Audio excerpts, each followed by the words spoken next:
Waxabajjii tokko 2026 oduu subuu neetwoorkii yeroo kana isin biraan geenya. Buufataaleen filannoo 443 sababa rakkoo nageenyaaf hin saaqamne jedhe boordiin filannoo biyyaalessaa Itoophiyaa. Bakkoota adda addaatti ammoo filannoon danqameera. Boordiin filannoo biyyaalessaa Itoophiyaa sababa rakkoo nageenyaatiin jechuun akka ibsetti guutuu biyyattiitti buufataaleen filannoo 443 ol hin saaqamne jedhe.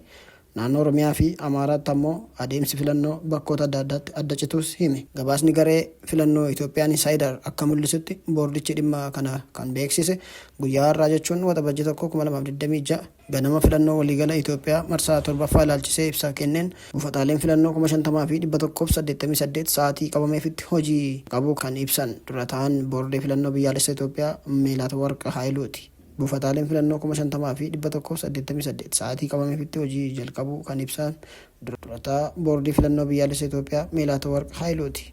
Kanneen keessaa buufataaleen filannoo 695 sa'aatii 12 walakkaa haga tokkotti qabameefitti hojii idilee eegalaniiru jedhe. Sagalee kennuun erga eegalee booda naannolee Oromiyaa fi Amaaraa keessatti bakkeewwan tokko tokkorra rakkoon nageenyaa gabaafame booda adeemsi filannichaa adda citeeraa jedhan Meelaatwarq. Boordichi addaan cituu quunnamtii rakkoo neetwoorkii wal qabatu qabu gabaasuu isaatiin naannoo Beenishaangul Gumuz bulchiinsa filannoo Sedaal fi naannoo Itoophiyaa kibba lixa bulchiinsa filannoo Zelmaam irraa bilbilaan ragaa argachuu akka hin dandeenye beeksiseera. Ibsa sanaan wal qabatee Meelaatwarq balaa konkolaataan lubbuun darbuu ibsan. Taatiin adda cituu hojimaata buufataalee filannoo gabaafame sun humnootni nageenyaa naannolee Amaaraa fi Oromiyaa guyyaa filannoof qophaa'uu isaanii dhimma uummataaf erga dabarsanii guyyoota muraasa booda gama biraatiin gareen finciltoota hidhatanii filannicha lagachuu isaanii irra deebiin wayita waamicha taasisanittidha. Maddi Addis Standard.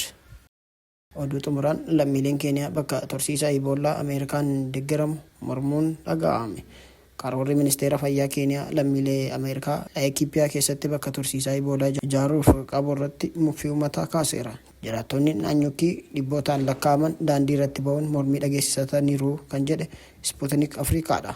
Mormitoonni nageenya isaaniif sodaa qaban daandii guddaa naannootti Neerii kan namoonni hedduminaan irratti argaman cufanii mootummaan pirojektii kana akka dhaabu gaafataniiru. Yaaddoo dhaabbatichi hawaasa naannoo vaayirasii Iboolaa lubbuu namaa galaafatu saaxiluu danda'as jedhaniiru.